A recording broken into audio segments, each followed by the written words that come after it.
Well, the New York Jets are 0-7, and a quarterback change happened too late, and here we are. The post-game recap and analysis show starts now. I'm gonna lose my gosh darn bananas. Boy Green Daily starts now. Zoinks! Boy Green, Boy Green Daily, Boy Green Daily, Boy Green Daily. Let's go!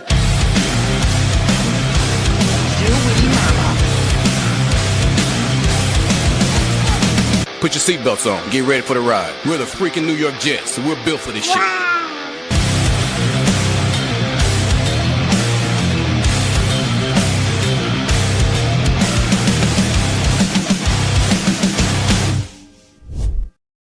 What's going on, everybody? I'm Paul Eston Jr., a.k.a. Boy Green. Welcome to our post-game recap and analysis show. I'm not sure, AG, if we're built for this bleep.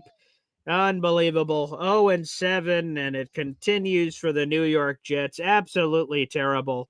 And they make a quarterback change, but it comes a little too late for the New York Jets, and here we are.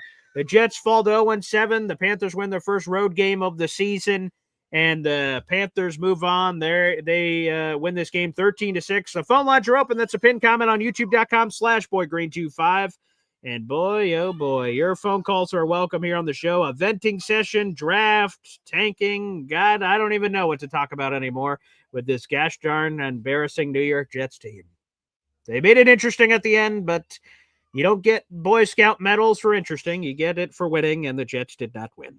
All right, let's go to the phone lines here. We'll start off with our boy, Jake Klein. It's been a while. Jake, what's up, man? How you doing, Paul? Not great. At 0-7, not great at all. I think this went expected, truthfully. Sorry to say. But Yeah. it's time. It's really time for us to start talking about this ownership. Okay. Like, you need to stop like this. They need this safety here. This is Woody Johnson's mess. Let me just give you a quick story, and this is actually a true story. Okay. Okay. All A right. friend of mine's in the hospitality industry. He this past summer had dinner with Andy Reid's agent. Like, he came to the restaurant, got very friendly with him. Oh, cool. He's came a couple times. And he's a Jet fan through us, whatever. He said, like, so what do you think about the Jets? He said, nobody wants this job. Nobody wants to play for Woody Johnson. So I've known of this for a while. Mm-hmm. So to me, to say that Aaron Glenn, which, by the way, came down to two options, the Jets or the Saints. Not Correct. exactly two highly coveted jobs in the Well, first place. that's true. No. They weren't. So at this point, to me, I'm fully convinced Aaron Glenn got this job because he'll do anything Woody Johnson wants. And it was supposed to be this nice little fantasy story of I'll come back to the team and make it a nice fantasy fun story. I don't care anymore. Okay. They've got two options right now. All right. They either hire a seasoned offensive veteran head coach. Like a Mike McCarthy or something, or what? They may have to. They may have to. I mean, I wasn't big on the whole John Gruden thing. I at this point now, they should look into hiring like a John Gruden or Mike McCarthy and have his successor in the wings. Like, say, this is the guy I know for a fact. I've seen him for years. He's the guy I know can come and be a head coach in like 2-3 years. Because whoever they bring in, they're not going to be here for 5-10 years. The same with like John Harbaugh. What happens with that situation? Right. He's in his 60s, right? Yeah. I'm sorry? Yeah. Harbaugh's in his 60s, I'm saying, age-wise, if that's what you're talking about, right? He shakes free, and how longer, everyone's different, of course. There's Belichick in his 70s. There's Pete Carroll in his 70s. There's other guys, Andy Reid, obviously, who you're just mentioning. So, yeah, obviously it depends on how people feel about things. And to your point, even taking the job in general, right? No, it's just right now. And also it's going to be the question of every coach will say, they fire coaches every 2-3 years. What's appealing to this to move my family and do all that? So that's why, my second option is you can go with a young offensive minded guy like, hey, Ben Johnson's looking pretty damn good right now. I mean, Sure. I think we can say that they got the better coach from Detroit. I think that's fairly evident at this point. It certainly looks that way, I'd say. It's just, to me, like, I did not want Aaron Glenn. I did not want another defensive minded coach. They've learned nothing. They have learned absolutely nothing. This is another Bowles McCagnon thing from the 33rd, whatever the hell Tannenbaum did. I don't even know what that is. It's just the same crap again. It's the same crap again. Nothing is going to change. It's just who's going to bow to Woody And then Woody's kids will take over. That's why I've said in the chat many times, I'm like, when is Gary Vee going to find his hedge fund guys to buy them out? Yeah, I know. That's the How much more only money thing does he I have need? any optimism, because at least he gives a damn about doing something. Woody sells. Did you see that stadium? I was watching in Red Zone because I would not. No. So yeah, I don't know what the attendance was. No, I But mean, met listen, the city. yeah. Well, I watch Red Zone. There's watching a game from start to finish. I think is insane at this point. Sorry, but the crowd was filled, and he doesn't Was it? care Okay, what right. shirt was filled. It could have been a Raider jersey. It could have been a Jet jersey. It could have been a CFL jersey. It doesn't matter. Woody wants to sell games out. As long as the seats are filled, that is all he cares about. Period. It's I'm just getting to the point now where like the arguments of moving this safety here and this player here, it's like, guys, wake the hell up. Okay, come on. Like I didn't even want to. I really try to avoid calling into these shows this year, but it's to a point now where like it's literally just insanity. It's just insanity. I'm sorry. And look, we can win out and get a top quarterback. Who's grooming the quarterback? I think now we need to ask the quarterback when you're hiring a coach, who's grooming the quarterback? I said all offseason, who's the coach that's grooming the quarterback? Oh, Aaron Glenn, he did this. Well, Jaden Daniels destroyed his defense in that playoff game. We don't want to talk about that ever. Who's going to be the next guy after Garrett Wilson? We don't have an answer for that. So these are the things I keep harping on over and over again. But no, we need to, pray and be happy and jump around and be joyous. So look, I know it's not the optimism you want, man, but like it's time to be realistic about all this. It's just this is not going to get better. They play Cincinnati next week or something. Correct, on the road. Yep, that's going to be a horror show. That's going to be an absolute horror show. Flacco looks like he looks good everywhere except the Jets at this point. And that's true. And then we have the bye week after that. Yeah. And I got a real story and this might be a hot take. Okay, all right. The Patriots could win the division.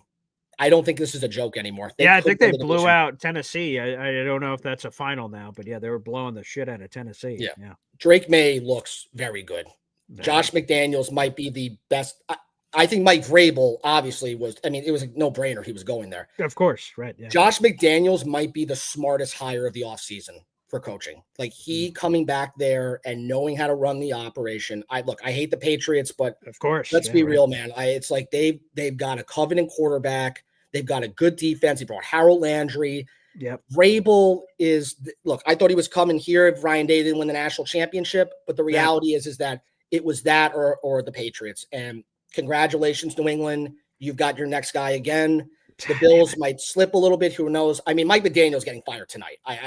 There's absolutely no reason. Oh my God. Yeah. I saw that blown out by Cleveland. Jesus Christ. It's that's it. Like you're playing Quinn Ewers. I mean, they said they had to go through like Zach Wilson was demoted to like whatever the hell it is. It's just unbelievable. It's but you know what? They can't rebuild because you paid Tua all that money. So now you can't really rebuild because you have to pay him all that money. So the second he signed that contract, I said, thank you very much, you guys. You just screwed yourself for the next 5 years. So Chris Greer has to deal with that moment. But anyway, listen, Paul, look, you always do a good job. You're my new show I kind of go into, but we have to be realistic. This is just, they have to get a real coach. That's it, period. All right. Fair enough. Thanks, Jake. I appreciate it. Wow. Okay. I didn't even it wasn't even able to drop him fast enough to get to you, Heisman Mendoza. So you just were moved immediately on Heisman Mendoza, but wow. Jake Klein is as insightful a caller as there is. I know he's been away for a little bit. I haven't had him on in a while. Yeah. Remember when Jet fans went crazy when we beat Belichick the final game of the year? Remember that? And what did that result in?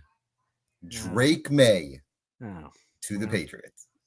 21 of 23, 222 yards and 2 touchdowns today. Not ideal. What where would they have dropped if they beat us? Where would that have gone? I would have been like five or six, something. Because the Giants were dying to get Drake May. I remember they offered their first and the following first to get him.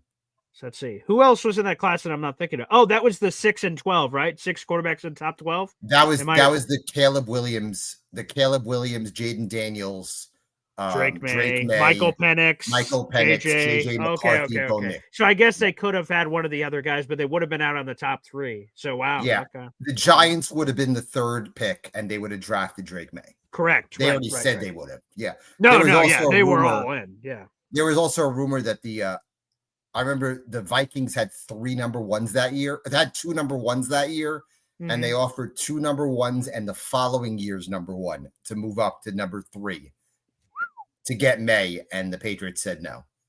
Wow. Man, if Kevin O'Connell, captain quarterback whisperer, is doing that for that, that's super. Yeah, he knew.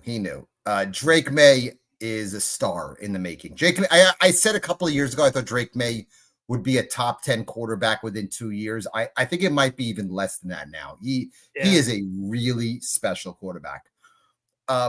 As far as the Jets are concerned, I'm going to echo pretty much whatever Jake said. They're 0-7. They might as well be 0-17, honestly. This is a team that's going nowhere, honestly. It'd be better if this team just lose out, really. It really would, because then Woody Johnson in a building that will be, I said it would be 2/3 empty, in a building that will be 4/5 empty in December. Wow. Okay. There will be 15,000 tickets sold in December for home games. Okay. I think it's better for this team to just completely bottom out. And I'm talking about Aaron Glenn was a really good player. He's just not a head coach. He's just not. And unfortunately for the Jets, they're in a bit of a pickle, because, as Jake said, we need a nice young offensive mind. And I just don't know who it is. Unless Cliff Kingsbury has his affinity towards Mendoza or Sellers and former Jets quarterback Cliff Kingsbury, baby. Yeah. Unless a guy like that is interested in a complete rebuild, full autonomy of everything, a full control of everything. I just don't know who the coach is to go out there. And I know that Jake had mentioned Mike McCarthy. Mike McCarthy, I don't need to see any more retreads. I don't need to see Mike McCarthy. Touche. I don't need to see Doug Peterson. Oh God, John Gruden is not coming back to the NFL. I think he's going to be a head whoa, coach. No, none of this. It's Jets, Jets. I love Fireman Ed too. I don't think you will ever see him coaching an NFL game again. I think he'll be coaching.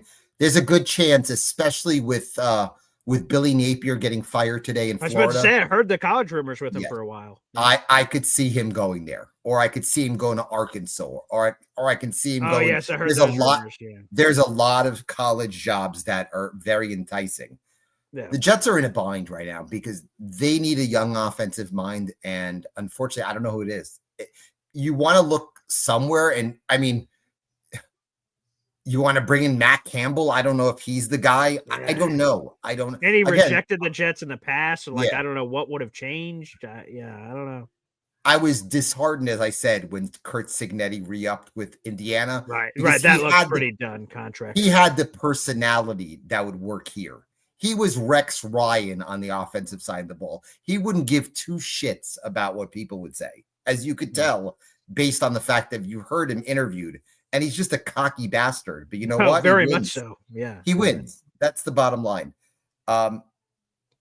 Again, I feel bad for the defense the last 2 weeks. They played hard. They look really good. Yeah. They will get shredded next week. By Flacco? Yeah, they will get you will see very little effort on the defensive side next week. I would not be. That spread, I think, is now 7, I believe. That's is it? I haven't seen it yet. But that spread went up. Yeah, I would take the Bengals. I would. Paul, I give you a lot of credit. You're doing these watch parties. Yeah, and you're enthusiastic. Let me ask you a question honestly. Okay. All right, I'm an honest guy. They're sure. 0-11. Let's say they're 0-11. Okay. Okay. Are you really going to root for them to win? Honestly, let me see. What's the Jets schedule here? Who would they be playing in an 0-11 scenario? Let's see, 0-8. They might beat the Browns in 3 weeks, so you never know. So yeah, sure. They'd be coming off a Baltimore loss, which Lamar Jackson will probably be back there, and then they got a home game stand against Atlanta and Miami, who may be the only other team competing with them for the number one overall pick. But as Jake said, I think Mike McDaniel gets fired tonight. I would not. But does that lead to? So here's the thing, right? So Mike McDaniel gets fired tonight. Do the Dolphins just continue to blow up and implode, or does the interim coaching do something for them and they win a game or two? That I don't know. Crazy for it's crazy that they're in a worse situation than us because if they want to get rid of Tua, that's $99 million they're gonna have to eat. $99 million. Yeah, they're screwed. They're screwed. Yeah. And the Patriots, just like this, just turned it around. They did. They knew. Jealous. And they were smart because they knew that there was a coach out there who wanted to go there. And they said, you know what? Gerard Mayo was one of our guys, but we realized it was time to turn over the reins to Mike Vrabel. He found a quarterback, and you could tell they're well coached. They are well coached. I was hoping the Patriots would stick by Gerard Mayo that year, just like we can't one and done. We're the Patriots. We're too good for that. That's what I was hoping was going to happen, but obviously it didn't. So, but bottom line, 0-7 to me sounds like 0-17. It really does. It does. It's only missing a digit there. Yeah. It is. It sounds like 0-17. And honestly, I don't want to see meaningless wins in December. I don't want to see 3-14 and people go nuts. It would be better if they just lose out. And and Paul, in the back of your mind as a Jet fan, I think you think the same way. I think when you watch this team offensively and the way that they're coached, it's best if this team just completely bottoms out. It really does. It is. Sad to say that because there's so many optimistic Jet fans, and I'll call them delusional Jet fans, but sometimes you have to just like see the writing on the wall. And the writing on the wall is this team is a laughingstock. It is. And when Cleveland comes into town in 3 weeks and there's 16,000 in the building and maybe 10 other thousand that have free tickets, there will be a problem for Woody Johnson's going to look and say, this can't happen. Again, 0-17, they cannot keep this coach. They can't. They cannot justify bringing him back if they're 0-17 or some miracle they're 1-16. They can't. Yeah, they can't justify it. The thing, Aaron Glenn obviously is speaking right now, so I'll check as we're bringing on callers. The explanation for what? Okay, last week it's like, I fucked up. I should have thrown a Hail Mary. Like, okay, well, again, a lot of people didn't give him pass for that, but I'm sort of in my head like, okay, at least the end of the first half was ridiculous, right? So to not do it again, like, well, what was the reason this time? So I'm sure, again, he's speaking right now, so I'm sure he's already addressed it. But so we'll bring. And one final comment: Breece Hall cannot see the field again. He can't. He's healthy, so that's good. He walked out again. He can't see the field again. Paul, he can't see the field again. Do they sell him off this week? They have to. They have to trade him this week. You can't put him back out on the field. You can't. Paul, I know you laughed at me when I said he shouldn't have played last week. You did. Paul, he cannot see the field again. He can't. Because he's not coming back to this shit. He's not. Probably not. He's not. Paul, he has to get dealt. So everybody who's like, oh, bring him back, it's a fourth I will take a 5th round pick and a bag of Doritos to get him out of here. Okay. He needs to go. Spicy nacho. That's spicy. He needs to go. And I wish him well. I think he'll excel somewhere else, but he just can't be here. He can't be on this team anymore. And I feel bad for Garrett Wilson, who's a heart and soul player. Again, if you give him truth serum, you think he would want to re-sign here? I bet you he wouldn't have. Well, I'm glad he is. I'm glad he's synced up because I love my G5 jersey. Thank you, Garrett. But Paul, it's been a pleasure. Again, 0-17 in about 2.5 months. And then we could talk about a new coach and a new quarterback. And that's the bottom line. Have a good one, Paul. Appreciate it. Heisman Mendoza joining us here on the show. All right, we got a lot of callers. We'll get to all you guys. We have 500 people in the room. Like the video, hit subscribe. Thanks for being with us. We're in the middle of hour 5 or 6 of live stream coverage here. So thank you everyone who supports whether the Jets win, lose, or tie. I appreciate that. Let's go to the phone lines. Jay from Seattle. What's up, Jay? Hey, Boy Green. How you doing, man? Hey, thanks for calling in. I appreciate it, pal. Anytime. It's the first time I call into your show. I watch it all the time. Oh, thanks, man. Being out here in the West Coast, you have that. Your show usually starts like at 7:30 or something East Coast time. Yeah. And I'm awake really early, so at 4:30 in the morning, I'm listening to you. That is dedication, baby. That's what I'm talking about. Hey, Boy Green, make my day. Yeah. Hey, I really appreciate all the hard work that you do, and you do great for us. Thanks, but man. Damn. It's so much hard work when you have a team like this that absolutely has no rhyme, rhythm, or direction. with the third point being the most important. The team has absolutely no direction.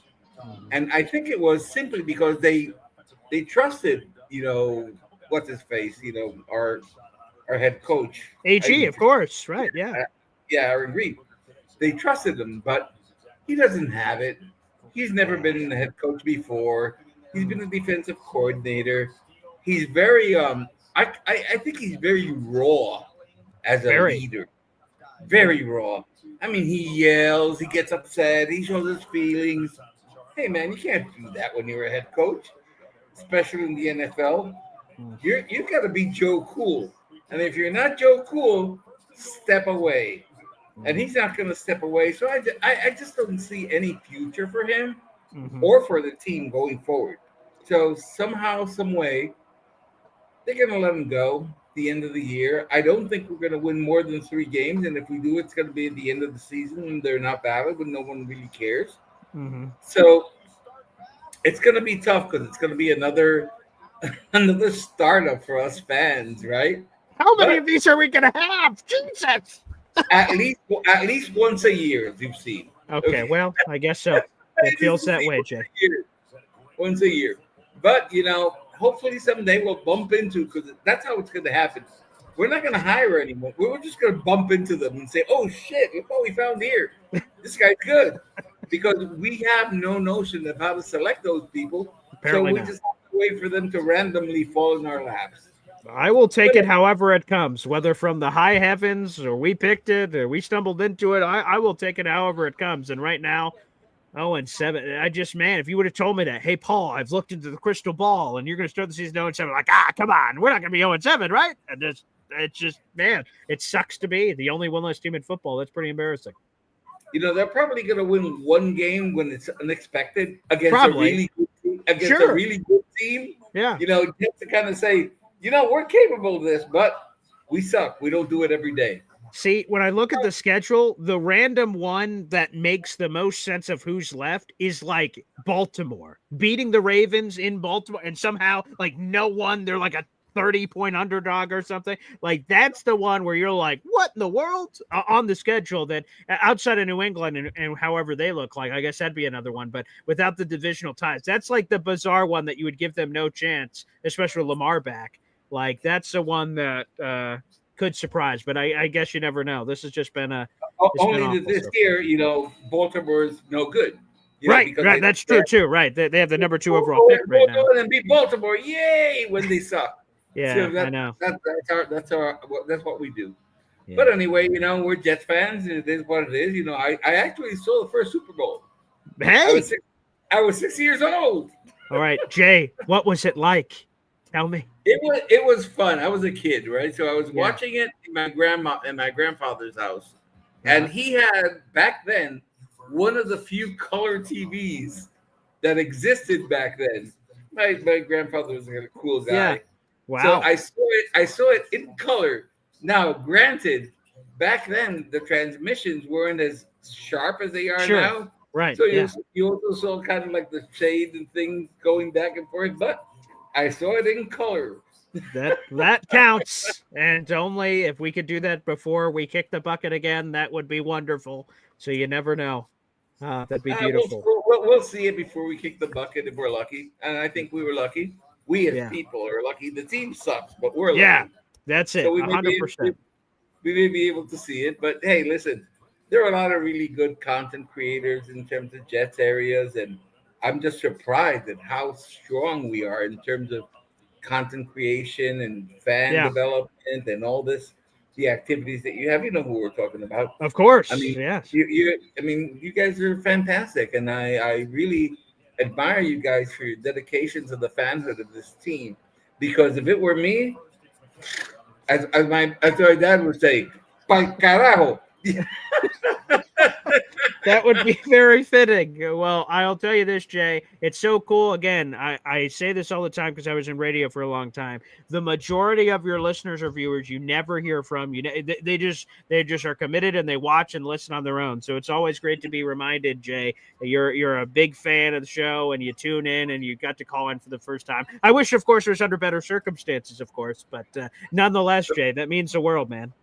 Hey, the best circumstances are that we're both fans and we can communicate and we can talk. A victory, okay, we'll take that. But a loss, hey, we're used to those.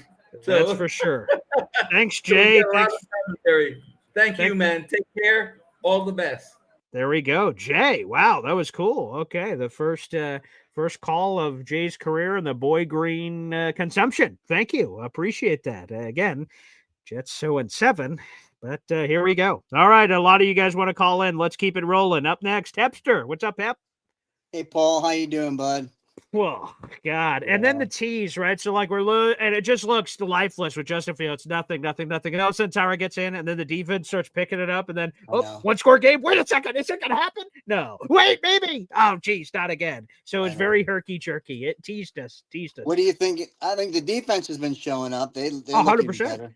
Yeah. 2 straight weeks. That to me is one of the most encouraging signs, Hep, because this is how, Broncos game, right? Defense plays very well. Special teams plays very well. If we got to this game and Carolina won 45-6 or something, like the defense, geez, it was a blip. It was a fluke. Nothing. Like, look, they all year they showed they sucked. And for one game, they showed they were good, and then they went right back to sucking. Like, that would have been, okay, so that's what happened. But in this game, no. The defense did find something, whether it was Steve Wilkes or AG, whoever you want to give credit for, both.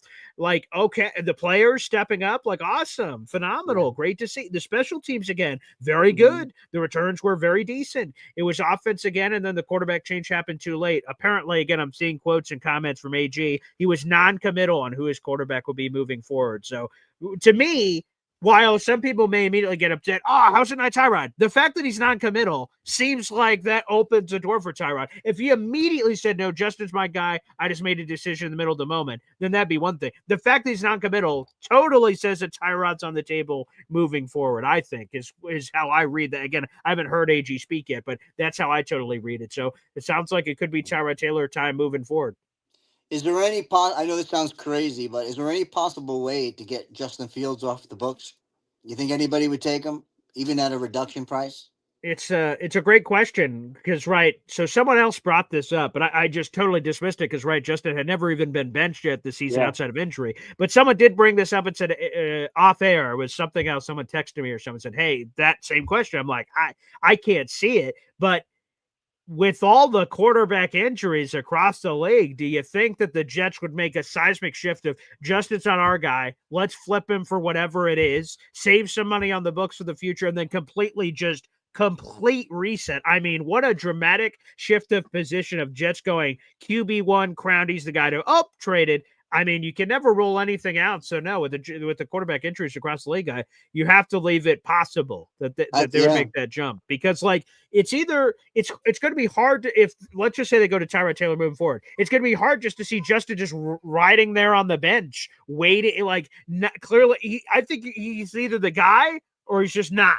And when I mean not, like, all right, why wouldn't you trade him and move on, especially with how it sets up? So maybe I would have to really start thinking about all the teams that are in the league and see if it's possible. But maybe we got to keep that possibility open, I suppose. I had the grandkids I was babysitting, so I was on and off with the game. Did Fields get benched, or did he get hit like a concussion? What happened with that? Oh, he definitely got benched straight up because he did get hurt, but he immediately came back in. Like he cleared the protocol and came back in. So it was not just an injury situation. Coming out of the half, they completely benched him. Again, I've only heard that AG was non-committal. Again, haven't heard the comments yet, but yeah, he was totally benched. Yep. Thanks, Paul. See you tomorrow. Appreciate it, Hep, and thank you. Let's go to Badshaw here on the show. What's up, Badshaw? What's up, Paul? So I left you at halftime. I had to go to a baby shower. Oh, okay. Was probably worse than what you guys had to experience on TV. True. I've been to a few of those. Not great. But then I come back and it was our they had just punted to us for the last drive. Yeah. And I don't know, man. It's like, well, for one, I do have what happened with Bryce Young? I never got to see. I had no service at the baby shower. Yeah, so the Jets got their first sack of the game. Jawan Briggs pressured Bryce Young and sort of shoved him to the ground, and then he went down like he used lawn chair. But like it wasn't like a vicious hit. Like he just sort of like he got smacked on the back, and then he lost his balance and fell down to the ground. Didn't hit his head or anything. So I didn't even think anything of it. And I saw him going to the locker room. I'm like, what the hell did he slip on the ground outside? He slip on a bar of soap or so? What the hell happened? And then, so yeah, I don't know the specific injury, but he must have got something hurt, but I have no idea what the injury was or how he got hurt because it didn't look that bad, but yeah. I know what it is. He's like 5'9", 180 pounds. I mean, dear God, he's out there playing with men, but yeah. I mean, he was doing his thing against us. I mean, he threw that TD pass to Leggett at the first half. Oh yeah. Uh-huh. So, but man, I don't know. I mean, it's one of those, I know people are going back and forth. I definitely don't watch Jets football games to hope that we lose. I mean, of course not. Right. I'm not going to do that. It's one of those things where I root for us to win, and then we beat like the Super Bowl Rams team, late in the season a few years ago. And I'm like, that's awesome. And then I'm like, why do we do that? I don't know. It's like we do little things towards the end of the season. Yeah. You're rooting for the win because, I mean, you're going to root. I mean, you do not watch a football game for your team to lose. I don't think so. I can't even fathom that. No. And again, and by the way, Yoham says his calf got stepped on. So I guess I missed that. So there's on Bryce Young. I didn't see that. But no, I get this, right? So we're 0-7, right? No 0-7 team has ever made the playoffs. So in terms of that part of the season, right? That's all our hopes, I assume, on a year-to-year basis, that we hope our team could do that. So now that is off the table, and now we're talking about everything else, I can understand how Jet fans, maybe even optimistic ones in a weird way, are like, man, it's hard to root for wins with this season going on. If we lose, it's this. To me, again, I don't know how everyone else is. I'm a rationalization guy.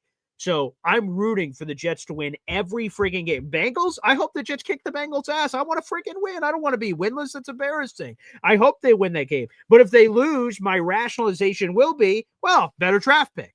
So if we do lose, I will rationalize the result. If we win, that's what I wanted. So I know Alon and others are like, 0-17, got to go for it. Hell no. I don't want to be 0-17. The Ophers, AZ brought him up. The 2008 Detroit Lions, 2016 Cleveland Browns. Hell no. I don't want to be a part of that history. It sucks. So that's unbelievable. By the way, we do have a super chat coming in from MFC. Appreciate that. He has a question for you. Wow. Did Badshaw get drunk at the baby shower? Can you confirm or deny this, Badshaw? No, there was no alcoholic beverages served there. So. What kind of baby shower is this? What the hell? I know, right? I mean, there was like 3 guys there. I was like, I probably should have stayed at home, but I did. So I didn't know this was a thing, Paul. What's that? But I came home Friday, and my wife had got me a boo basket. Have you heard of a boo basket before? A boo basket? What the hell is that? Well, I don't know, but it had a lot of little goodies in it for me. All and right. She gets me these little hard cider alcohol. Oh, Angry Orchards. My fiance loves those. Yeah. Yes, and I know it's kind of a girly drink, but I do actually like those around the fall. They're pretty nice. So okay. I got some of those, some Reese's Pumpkins, so all that good stuff. Ooh, nice. I love Reese's. Okay. Hey, by the way, what's the 5-year anniversary? Is that coming up this week? Yes, 5-year anniversary this Friday. So looking congratulations to you and Laura. Yeah. We will I think we're gonna go eat somewhere Saturday. This one of the restaurants we like, and we're gonna be to Carolina in November for that's when we're actually celebrating. So I'll get to see Indy and Philly. I'm gonna meet up cool. with them. Awesome. Yeah, so I'm definitely looking forward to that. But I'm telling you, man, I'm one of those guys. I'm positive with the season. I think, I'm hoping for 10-7 at this point. Sure, that's all right. I can hope for. But if we do end up going 0-17, the only bright side is maybe we'll get some good draft picks out of it. But I'm also one. I'll get off here, but I do want to leave you with this question. Sure, yeah. So if it was me, I would like to go 0-17 and try to keep some of our, like Quinnen, Brees. I would like to keep them. Now, the thing with Brees is if he wants to be here. If Brees doesn't want to be here, trade his ass. But anyway, that's kind of my question. Are you trade all these players, all these guys that are up to be traded or could be traded, or do you want to keep them and kind of roll with them in the future? Good question. Batshot, thank you so much. And again, cheers to 5 years with you and your wonderful bride, Laura. That's awesome. It was great meeting you guys this year for that Jets Cowboys tailgate and at Chef Kevin Gilbert's restaurant the night before. I would say this. It's sort of the same thing like Quinnen, right? Does he want to be here? I would assume so, but like he showed some frustration with the losing earlier this offseason. Does he like say, hey, man, I've loved being here, but I want to go to a contender? Then the Jets have to have honest conversations with those kind of guys about trading him. He's only got $5 million in guaranteed money left on his contract. So they're going to have to, specific to Quinnen, they're going to have to deal with that one way or the other this offseason, either to extend him or to move him. So we'll see what happens there. Sad times, though. This sucks. Let's go back to the phone lines. Up next, we've got Macho. What's up, Macho? First of all, this isn't Jets related, but rest in peace to Doug Martin, who just passed away.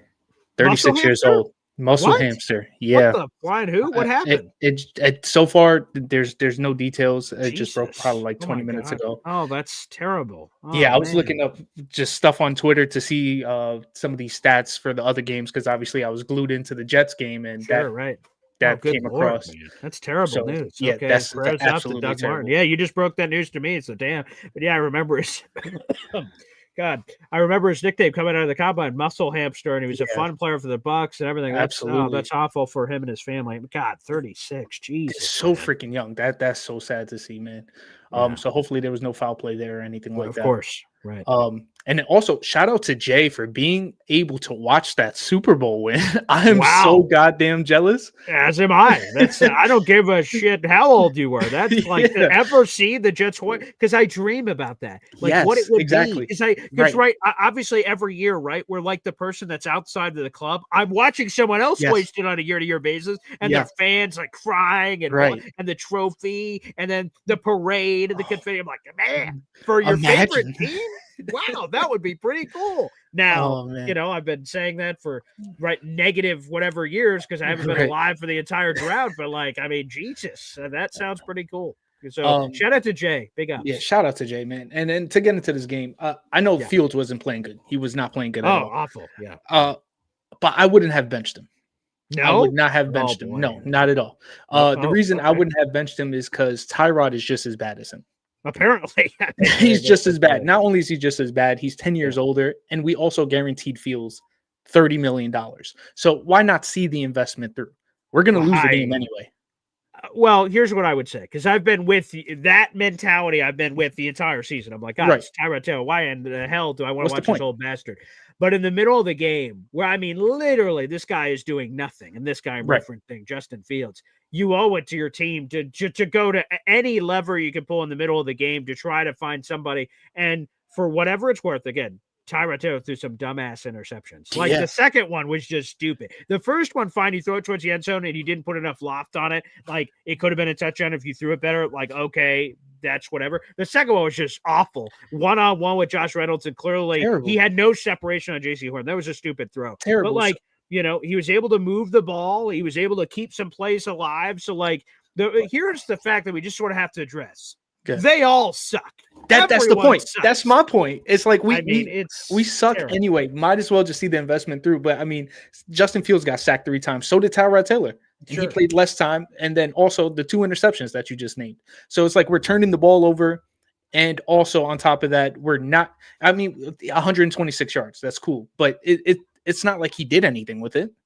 No, again, the only thing they were able to really do is move the ball a little bit, which is more than I can say for Justin Fields, who is doing none of that.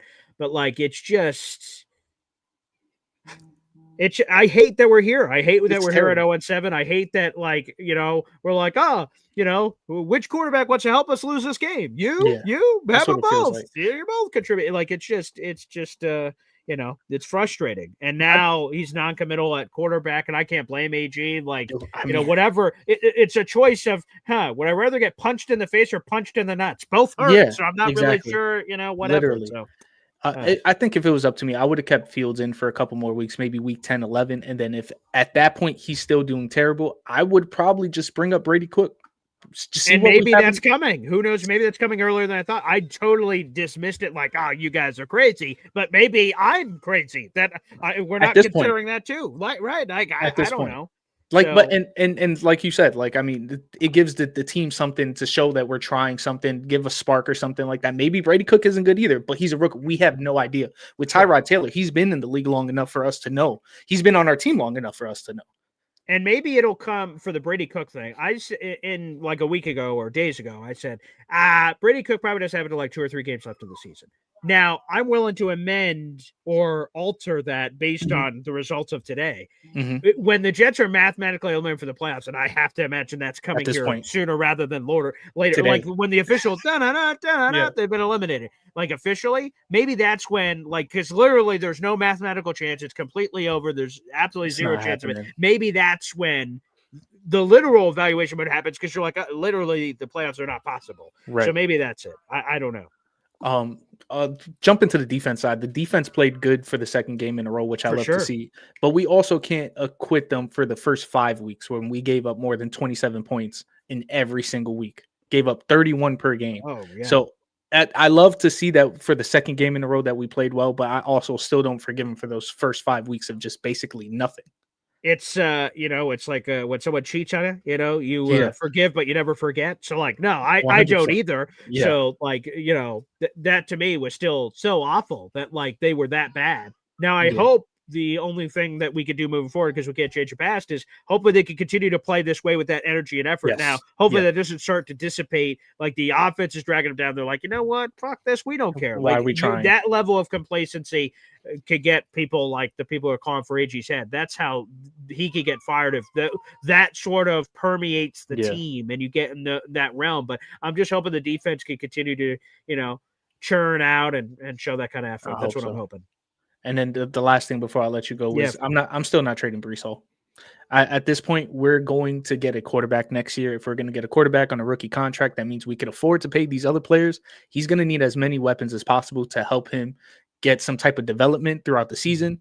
Breece Hall is one of those weapons that will be useful to him, as well as, of course, Garrett Wilson. And hopefully we can get a second wide receiver next year. But we're going to need as many weapons going into next season with our new rookie quarterback, whoever that may be. That's fair enough. Macho, before we get out of here, give a plug, baby, for the 500 plus people that are here in the room right now. Macho Talk Sports on YouTube and on Instagram. Please follow. Boy Green is the man. I appreciate that. Thank you, Macho. Thanks for calling in. I've loved having you a part of some of these post-game shows recently, so thank you. Keep those rolling, baby. We need you, honestly. I mean, Jesus, it's been hard to get through this myself. We got, like I said, 500 plus people here in the room. Make sure you guys like the video, hit subscribe on YouTube. Let me see what the subscriber count got to at the end of the game here. 8,092. We were 8 subscribers away from 8,100. So despite this team and all their suckage, I appreciate you out in the universe who have been supporting the show. All right, let's keep going in order here of all the people that have been calling in. Frank's up next. Where are we, Frank? I'm in San Diego. I'm ordering a beer. So okay, nice. All right, get something good. Yeah, I did. Okay. So I'm here in San Diego celebrating my 32nd wedding anniversary. My beautiful congratulations, wife. Man. Yeah. I'm here since Thursday, and I was hanging out, and I figured, okay, let me follow the game on my YouTube. Sure. Telephone. Yeah. And all I can say is it's now time. We are now fumbling for Fernando. I like that. That's a new catchphrase. We have one every year. I like that. I wish I could take credit for it. My daughter actually came up with it. Okay. She was a credit. Cal when she was a Cal when he was a Cal. So I see. Oh, we got an inside track there. Nice. There you go. Yeah. So we are now fumbling for Fernando, and I don't care what anybody says. We start Brady Cook to see if he's any good. Yeah, I mean, the at other this two point, suck. Yeah, I didn't know I'd reach this point, unfortunately, heading into week 8, but we're here, man. We're here, I guess. Right. So, I mean, I ruined my morning. Well, I didn't really ruin it. I'm like I said, a beautiful San Diego. Yeah, of course. Yeah, right. Gorgeous, with a pool, lovely people around. But at that game, my daughter was at the game. She FaceTimed us with my brother and stuff. I don't know how people sit through these games. It looked like there was nobody in the stands, first of all, when they kind of panned around. I couldn't really tell, but I mean, this team is at an all-time low as far as just not even being competitive. And what I mean by that is, like, they were, the defense played well, and sure. Carolina was trying to give you the game, and they didn't get. You couldn't take it. Right, the Panthers aren't world beaters. They left it out there to be taken. Any normal team would have taken that. That's exactly right. That's now happened a few times. I am, proud of the defense. I guess they looks like they may have turned the corner. We'll see how they do against Cincinnati. Sure. Yeah, but right. I don't know who they're going to beat. Like I literally. Again, right before the season, right? That conversation of before the season, where we're like, Saints, fuck this team, we're fucking the Saints, we're 0-7 for God's sake. So like, there's no one I can look at and say, oh, boom, and that one in. I don't know. There's one game, that's the Miami game, which towards the end somewhere. I don't know when it is in the cold. Yeah, right. They could be worse than us. Yeah, let's see. That is December 7th. December 7th is that game. Yeah. And the worst part about this whole thing is I'm going to be probably heading back to New York for Christmas to spend it with my family there, my brother. Of course. And I'm probably going to be forced to go to that New England game. And the worst part about that, the worst part about that is I got a feeling I'm going to watch them celebrate their playoff. Would that be awful? Either or possibly even a division. Oh, Jesus. Could you imagine? Oh, God. Could you? No, I'd rather not. But Sunday, December 28th is that game. That is the 17th week of the season. Oh, Jesus. Yeah, the last game, and I'm going to be forced to go to it if I'm home. And, I'm not looking forward to that. So maybe I won't even go. Maybe I'll just stay in Dallas for Christmas. Yeah, there you go. Not a bad choice. But anyway, I think this team is done. I'm not. I don't know if EG is going to get fired. I don't. Yeah, I don't know either. I don't see it. I'm just not. I can't imagine a coach getting fired after one season. I know how bad it is, but even Woody, I don't think would do that. But I could be wrong. Either way, I wouldn't care at this point. I guess right. Whatever they do is whatever they do. Whatever they do, what they do.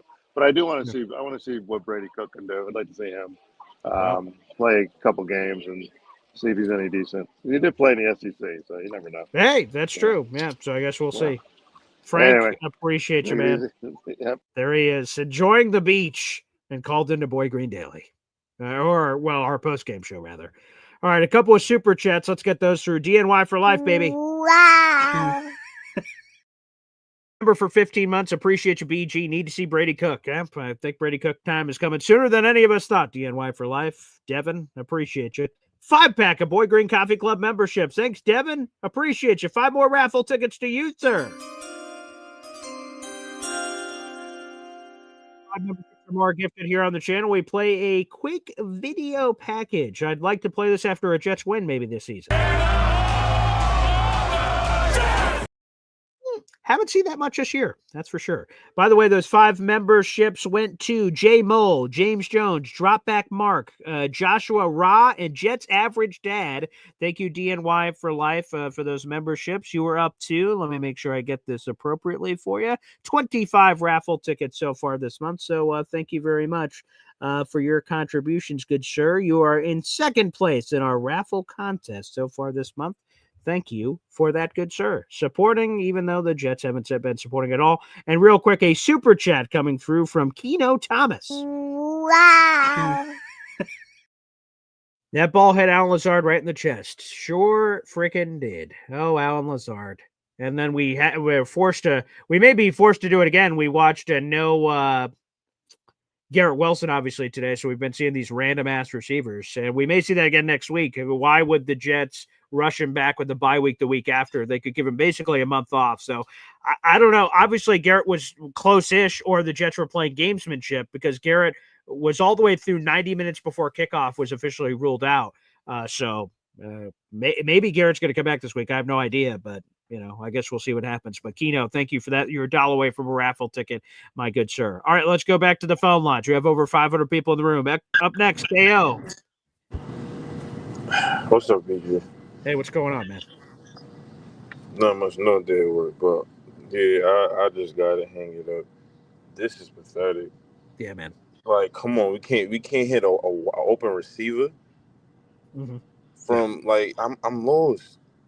Alan Lazard, that boy, he has to go. I don't get how we keep him and we let Devontae Adams go. That was the dumbest shit ever. If Garrett Wilson really pushed for Devontae to get out of there, he's an idiot too, because he's the reason why he was getting one-on-one coverages and it wasn't no roll coverages towards his way. So if that's the case, he asked for that. That's just idiotic. You need help because we got both of them on the field. You can't double team anybody. And Garrett's been getting a lot of recognition, a lot of roll coverage towards his way. Yeah. And and Lazard on that pass, he didn't even try to fight for the ball, nothing. Yeah. Anything. But this is the guy that got paid $40 million.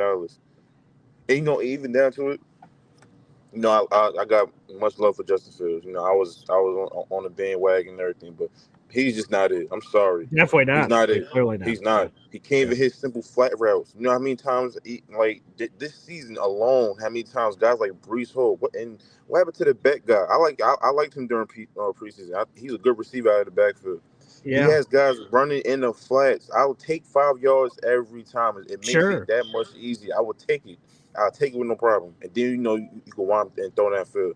But shout out to Josh Reynolds. Josh Reynolds, he's been getting open. As a matter of fact, I think he needs to take a lot more reps from whoever they're trying to get reps to. Because Josh Reynolds, from when I remember in the articles I've been watching, he was killing Sauce in OTAs.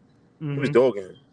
And sad to say, and I'm a big Sauce guy, but J.C. Horn, that's elite right there. That pick that he caught, the first one, that shows that's elite. That's elite right there. Him, PS2. Those guys like that. One-handed, that was impressive. Yeah, exactly. And then not only that, you put Zaire Thompson, who I like, who I think has a bright future. You put him in a bad situation where is zero blitz and he has no help going against a guy like Leggett, and Leggett is a bowler. I watched him playing college. Sure. Yeah. So, and I'm saying to myself, Steve Wilkes sucks. He has to go. I'm tired of him. He's terrible. Wait. We just had back-to-back good defensive performances the last 2 games. No. But it's just he don't mix anything up. Wow. He doesn't mix nothing up. You have to mix things up in the league, period. You have to. Sure. You have to mix things up. And it's no way that look at Sal. Sal he had the Niners balling and things like that. And Jeff Ulbrich has the number 1 defense in the NFL for the Falcons right now. So yeah, look, and this is what I'm saying. No. He has them balling. It's like, bro, you didn't do anything to help. If you're gonna do that, zone blitz. I would take a zone blitz. But you're gonna sit there and leave a rookie against a vet on one-on-one coverage for a game, because I believe, if we get a stop, maybe we got a chance. You did nothing to help him. Yeah. Nothing. So, and listen, I don't know how true it is. Hey, push come to shove. If they trade Breece, I wish him the best, man. He deserves it, honestly. He deserves to be a part of a winning culture. Hands down. Yeah. And I don't know what's up with this offensive coordinator. He really just irks my nerves. I cannot stand watching him call plays. I really can't. It's aggravating. And the whole little friendly thing. I don't care about none of that. Bring somebody in who knows how to call plays. You send his ass back to Detroit and let him be a pass game coordinator. That's it. For real. Because it's annoying. And it's like I'm like, see, it's a difference between being a head coach and a coordinator. It's a whole There's different levels to game. this. Yeah, right. Thank you. It's levels to this, and he's not. And I don't think a college level. Honestly, at this point, it's terrible. Oh boy. This is how bad it is. And and I had high hopes on him. All right, he had Ramon St. Brown, Laporta, guys over there, Jameson Williams. He had some guys, but I'm like, he's not it. Yeah. He's not it. I'm sorry, he is not it. And it's shown that we really miss AVT. And I love AVT. For sure. It's showing. We miss him big time. Because big time problems on the line. Yeah. Because Brown straight abused whoever. First of all, I love Joe Timmons. Yeah, sure. But he's not a guard. He's not a guard. I'm sorry. Okay. He struggled mightily. It showed today that he's not guard material. He's pulling back at his natural position, and we got to put some else at guard. Because even the whole Myers, I think he sucks. I think the only reason why he got that job is because of the Ohio State connection with him and Justin Fields. Probably didn't hurt. Yeah, that's for sure. Yeah, it was like, come on, man, come on. And he's been getting abused too, badly. And our defensive line got to become much more stout against the run. This is ridiculous. Guys are running at us and getting 4 yards, 5, 6, and breaking tackles and doing whatever they wanted. to us. We don't have a weak D line. We don't, and it showed that we, guy like Jermaine Johnson, when he's in the lineup, he makes a difference. Harrison Field's been doing the same, but he got to get better. It's still room for improvement. Quentin Williams, guys are going to double team him, hands down. He's in the scouting report. Make sure we double team 95. But shout out to home, Jamie Sherwood. He's finally tackling.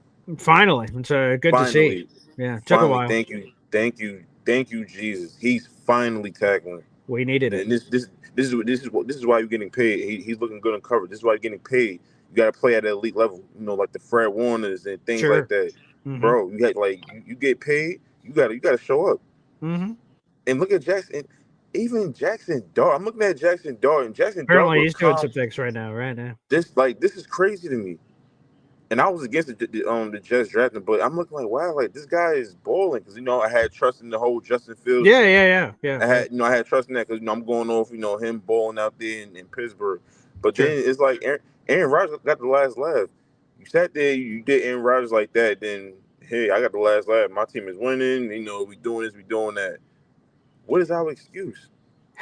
We're running out of excuses, KO, and I appreciate the call, man. It's just it's been brutal, and there's a lot of things to point to after this loss like this. A lot of things to point to, and the Jets are searching for answers here at 0-7, and it feels terrible. Let's go back to the phone lines. Bob Lederer, dressed in black, appropriate, quite frankly, for this Jets team. What's up, Bob? Good afternoon. I was awakened from my nap by the gentleman from Seattle.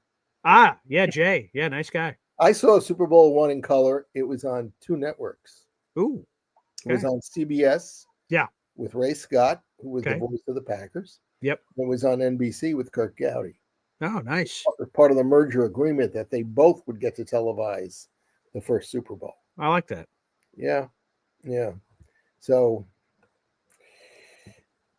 I didn't have any real hope after, I guess, early in the third quarter. Sure. I mean, there was a little bit of spirit on the team, but couldn't really do anything. Definitely. But I now notice a real change in your attitude about the team and about Aaron Glenn and about the prospects for the rest of the season. Am I wrong about that? No. Well, I'd say 2 things here. We had so many callers. I don't know who was with us on I don't know if I think that was Frank about firing AG and people feeling that way about it. I'm going to have to hear Aaron Glenn's explanation or lack thereof for what happened at the end of the first half again. It was confounding not hearing anything he has to say yet. I don't understand how you don't do a Hail Mary with 3. You have a timeout in your back pocket, so you run it down to 3 seconds, so you just eliminate the possibility of risk, and then you just chuck it and hope for the best. Like, the fact that he did do that for a second straight week is confounding. So I'm going to have to hear that explanation. I mean, obviously this Jets team is all out of sorts. So there is an acceptance of where the Jets are record-wise and optimism from that perspective. But on the AG and his future, I was convicted in his defense, and now I've wavered on that. So I guess, that would be a sense. If you've picked up on that, that would be true. But I don't know if I'm all the way on the other side of fire his ass now. I'm not sure if I'm there yet. Not to say that you suggested that, but I don't think I'm there with some fans yet still. I wouldn't see any purpose in firing him now. I would just let him finish the season. And maybe basically let him know towards the end of the season he won't be coming back, and start the search ahead of everybody else in the league, which has some benefits. And, maybe that includes a search for a new general manager. We talked about this on Friday a little bit. Yeah. I'm not necessarily believing that they're going to get rid of the GM, with the coach. He didn't pick Aaron Glenn. He did not.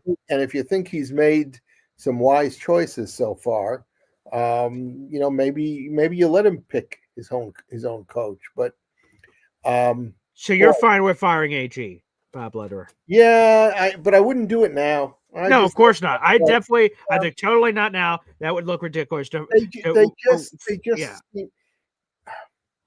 The defense is obviously playing hard. Of course. The offense is what's the word? Guideless. That's not even the proper word. But I hear the theme of what you mean. Yes, yes. Yeah, I mean it's they how many passes did they throw to Brees Hall today? Ooh, let me see. I actually have that data in front of me. So 1 second. He was 0. He was targeted 3 times. 3 times. 3 targets, and he caught 2 of them for 14 yards. Yeah. Which was more than last week, but last week there were 0, so I'm not really sure if that's saying much. Yeah, I if I were the head coach, and again I keep reminding everybody, and it probably hurts my yeah what I have to say. Never played organized football. Sure. But how in the world does Aaron Glenn stand on the sideline and watch this horrific offense and not make major changes? Okay, they changed the quarterback. That's a big change. Sure, yeah. But just kind of change the whole philosophy of what they're trying to do. Yeah. On CBS, they were on Fox, I should say, they were actually blaming the offensive line, for not being strong enough. Did not look great, in fairness. So But you can't really judge it with Fields in there because he holds the ball too long. Yeah. And if you're smart, and what's his name? He used to play tight end with the Patriots. Trump's buddy. Trump's buddy. Rob Gronkowski. Yeah, Gronkowski said, during halftime, they need to roll out the quarterback. They can't just go back in the pocket, roll them out. Well, they did. They played exactly the same way in Tampa until like late in the third quarter. When they finally, with their backup quarterback, they rolled him out. Mm-hmm. That's when the offense got a little bit of a spark. But they don't have any receivers to throw to, and you saw that. Oh my God, definitely not. Jesus. So what a tough watch. what are you going to do? I mean, there's no targets. You can't keep running the ball. They're running, and they didn't break anything today on the ground. At least definitely not. No. At least Brees Hall, sometimes breaks 8-10 yarders. Yeah. 5. Yeah. Right. On any play today. A salute to the defense, although Carolina is not a world beater, but they had a good running game. Yes. And yet when they went to the air, we were pretty decent in stopping them. Yeah, and to be honest, giving the full numbers on the rushing attack, Carolina ran it 36 times for 125 yards, 3.5 for a clip. That is incredibly respectable by the Jets defense. They did a really good job against the Panthers rushing attack. They seemed to get 5, 6, 7 yards whenever they really needed to. Yeah, and I will give Aaron Glenn credit for 2 things today. 2, okay, let's hear it. He threw the flag twice, and he was right. Oh, and man, in big, relatively speaking, they lose the game, but in the big moments of like, hey, the challenges were smart. I agree. And the second one, the first down challenge, I was shocked that he won that because there was a battle for the ball, and I didn't think Reynolds had control of the ball past the first down marker. I think he got it as he fell out of bounds as he wrestled it away. Yeah. So shout out to AG, 2 for 2, baby. Yeah. So that's how we should keep him. He should be our guy in this. Our challenge guy. That's an important role. That's an important role, Bob. Again, going back to baseball, as I often have to do. Sure. You have a guy in the back room, and he is looking at the challenges and whether you should make them or not. So AG would be really good at that. We've got that part locked in, Bob. That feels comforting. Even my wife walks in and out of the room and says, "Are they still losing?" I said, "You keep looking at your cell phone, honey. You know exactly what's going on." Which, unfortunately, yeah. So boy, yeah. Go ahead, Bob. I agree with what Alon said earlier. I said 0-17, not as a goal, but then again, maybe as a goal. There's no benefit to winning, games that don't matter. I mean, as you mentioned, they're going to be eliminated from the playoffs very shortly, I'd imagine. Yeah, it might be another 3-4 weeks, but I guess it could take that long because of the numbers. By Thanksgiving, they will obviously be eliminated. And so you got to set your sights on what you want to do. Now, everybody now is crowing about Indiana's quarterback. Yes. Fumbling for Fernando, Frank likes to say. Yes. A lot of Oh, F's can there. you imagine the musical possibilities? Sure. That's a good point. Yeah. We got to consider that. Yeah. Yeah. So anyway, but he had a great game yesterday. Yes. And right after I tweeted last night that I don't think any of these quarterbacks coming out of college are going to be maybe game breakers, I got a response back from Samini who wrote, "I think you could be wrong." Okay. I love that. There you go. Yeah, so hopefully he ends up being the guy. Well, anyway, yeah. Be continued. Very much so. Bob, thank you as always. See you on Friday, if not sooner. Take good care. There he is, Bob Lederer, our guy. Beautiful. Bob Lederer joining us here on the show. Here's for Bob. We didn't get to use this for any touchdowns today, but Jets, Jets, Jets, Jets. Yes. Yeah. Yes. Yes. Yes. Well, let's get to a super chat real quick before we go back to the phone lines here. We got Keno. He's back on the show. Keno Thomas. Appreciate you, Keno. Let's get the super chat. Wow. You got 2 raffle tickets for this contest, Keno. So big ups, buddy. When your quarterback has no instincts as a passer, Jesus Christ, could be your offense coordinator, and even he's going to look bad. That's fair. So Justin Fields was inept the entire first half. So it's really hard to judge Tanner on whatever you consider that. And then in the second half, like now you're like, all right, now what are we doing with Tyrod and whatever adjustments that comes in the playbook. So again, AG was non-committal from what I understand. We have not heard. We started this show as soon as the live stream was over. So I'll have to listen to the AG presser in full context after this. But, it sounds like it could be Tyrod Taylor time with him non-committal at the quarterback position. He said the team was looking for a spark. And, well, they got one from Tyrod, but I guess it's all relative, But Keno, thank you. You've got a couple more raffle tickets for our contest, but it is hard to judge, in fairness. All right, let's go back to the phone lines. Up next, Yachty Boy. Oh, we got a spark. We did. You know when you spark the car and then that spark blows up the entire vehicle. That's the kind that we got. Oh, I see. Yeah, that's fitting. Johnny, good evening. Oh yeah, it was. What's the craziest thing about being a Jet fan? What's that? I instantly go into we could win like 10 games somehow. Like we just need to it's so bad, bro. Like it is, it's sick. I heard you say it. You're right here, like, yeah, we're not mathematically eliminated yet. So it's I think true. that's what's the reason then that pulls me in.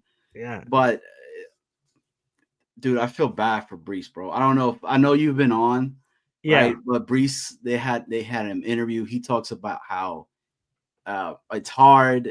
We've been going at this for 4 years now. He's been in the organization. He's like feeling it from everywhere, from the fans. Anywhere you go, as soon as you leave the locker room, you're just like, damn, man, you got Jermaine Johnson out here talking about he's laying it all out there, man. Something has to give. Yeah. These guys are feeling it, man. And it's like I keep saying it. It's that mentality that I really think is putting all this pressure on these guys, like left and right. Dude, that pass to Alan Lazard from Tyrod, right? I was like, yo, this is game over. Like, the dude burnt them. When have we seen Lazard burn somebody like that? Never. Exactly, right? And underthrown. Same thing. Twice, both throws. The Al Lazard obviously should have been a touchdown. Totally underthrew it. And then the Josh Reynolds one that JC Horn had a crazy one-handed pick. If he puts enough juice, so it took Ark and Mustard, both. He underthrew it, so Josh had to slow up, and then JC caught back up. He got beat. And so both of those throws, Tyrod underthrew, which is crazy because one of Tyrod's calling cards is his arm strength. Correct. And ability to fire it in, velocity, things of that nature. And obviously, both of those were an issue on both of those throws, which sucks. It also, too, was the Arian Smith one. Arian Smith burnt. He burned this guy. He left them in the dust. He had to come by. He had to come back to try to adjust to the catch. And then you had the defender just all in his pocket after that, right? And it's like it's hard, man. And Aaron Glenn is not making it any easier on himself, man. Like, I know there's been the big comparisons of, look what they did over there in Detroit and all that, but I never remember seeing Dan Campbell, when there's seconds left or whatever, not at least try with a timeout left. Look, man, it's tough right now. BG, that I've been an AG guy. Like, first and foremost, I was not an AG guy because I wanted Flores, I wanted freaking Ben Johnson, and then it was AG. Yeah. But then AG came. I was like, he's my coach. Yep, I felt like what he's doing, he's getting these guys together and everything. But I think he realized really quickly, like, oh crap, man, I do not have a lot of good players, and he's not making it easier for him, man. And it was the Panthers, bro. Like, you did good in special teams, you did good on defense, but then the offense just starts to and then you get Taylor coming in, and you're expecting something from this guy, but it's just same stuff. I want to ask you this, BG, and so I came up here. Sure. Is the conversation that we need to start having that maybe we have overvalued the offensive line? Possible, sure. When you have back-to-back, well, let me make sure I get my back-to-backs right. Yeah, when you have back-to-back-to-back weeks where you're giving up 5+ sacks, which has now happened in 3 straight games, and it's worse than that now, 100%. Again, part of it, Justin Fields and his ineptness in the Broncos game for sure. He got sacked 9 times. 7 of those were Justin Fields' fault. Correct. Agreed. 2 were not, but still. No, yeah. I mean, John Simpson's got his lunch taken a couple of times, which is stunning because, like, normally that's his calling card of, like, taking it from others and sort of snatching the soul from a defender. So, yeah. We definitely have to consider if we've overrated the offensive line, or it's overrating either way. And the other slice of the overrating is how quickly this young offensive line would be able to reach peaks. So, like, I'm not like Armand sucks or Olu sucks or this sucks or anything like that. But I feel like we assumed that this young group would be able to mesh together quickly, and then boom, we'd be here. And I think our expectations have to be more realistic for the issues they're having. I'm still intrigued by the upside, and there's still decisions they have to make. Like, Myers is a free agent, ABT's a free agent. Tittman is in the last year of his deal. He's not a free agent in 2026. He's a free agent in 2027, which means you got to make the money decision this offseason probably of, like, are we keeping this guy? Is he center? Is he guard? Like, they got to figure out some of that stuff. But I think we overrated how quickly we thought they would gel. I still have hope for the upside of the future, but the immediate present, yikes, there's some issues there. And exactly. So that's exactly my whole thoughts on the line. It hasn't had enough time to completely gel together, right? I mean, you have the injury to the center, then you're going to go ahead and move Myers in there, then you move Tittman to right guard, and then you're expecting it to be just so cohesive with each other, and it's not happening. Right. And it's like you're seeing stuff that, example, the one play where the safety came in to blitz, but I think it was Tittman, and it was Tittman and it was Myers that was they were blocking the one linebacker instead of shifting, which again, when we've had somebody on our show before has said that that's the center's thing. Like, the center should be shifting the lines, especially when you see something like that. Is that a Myers thing? You know what I'm saying? So, like, yeah, of course. So I don't know, man. Like, dude, I get the AG stuff. Look, I don't want AG fired. I really don't. I don't want to restart the whole stuff all over again. But this game, I am not going to lie, bro. That halftime 2 weeks in a row that you do something like that, it's at least give a chance. You took 3 points away again.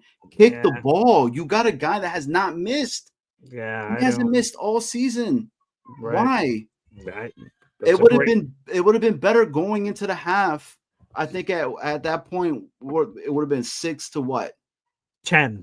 Yeah. So like, then you're not gonna put so much pressure on the offense to completely do that. I don't know, bro. I don't know what's the disconnect between Glenn and Folk. Like, does he not truly believe in this dude, or is he just stubborn? That he's well, how can you not believe in Folk? I mean, Folk has been awesome all year. So like, I don't know how you can't trust, love, everything. Like, he has been awesome. BG, I don't know how you do it, bro. Watching it and commentating during the live show, bro. Like, both my wife are like, we have to put our kids to sleep while we're watching this game because we're cursing a storm, dude. So look, man, I appreciate you everything you're doing up here, man. Dude, keep it up. Thank you. I don't know what to say anymore, bro, to just make it make sense. They can't even get a freaking presser on AG correct. Oh, yeah. I saw that earlier this week. It was like the presser was broken and you couldn't watch it. I'm like, what the Jesus. Hey, BG, keep doing your stuff. Everybody smash the like, man. Hit the sub. You already know what time it is. There we go. You, man. Johnny Boy joining us here on the show. Well, that's going to wrap up our post-game coverage. Again, 5+ hours of live streaming. Thank you. Somehow we gained whatever the math is because my brain's not working right now, but we gained like 30, 40 subscribers during the live stream. That means the world. Thank you guys for supporting, even if the Jets aren't supporting us and our fandom, that you guys continue to show the love. That means the world. I love you guys. We're going to keep getting through this through hell and high water. So make sure you guys like the video, hit subscribe. We'll be back on tomorrow morning for Boy Green Daily to sort through all the madness. Make sure you guys stay tuned to Heavy on Jets. I am the New York Jets digital reporter for Heavy.com, so I write New York Jets articles every single day, and I will be writing about this game and sharing my thoughts on a variety of matters, so make sure you guys check it out. Thanks, everybody, for staying on for the ride, and we'll be back to do it all over again tomorrow morning. Appreciate y'all. Take care.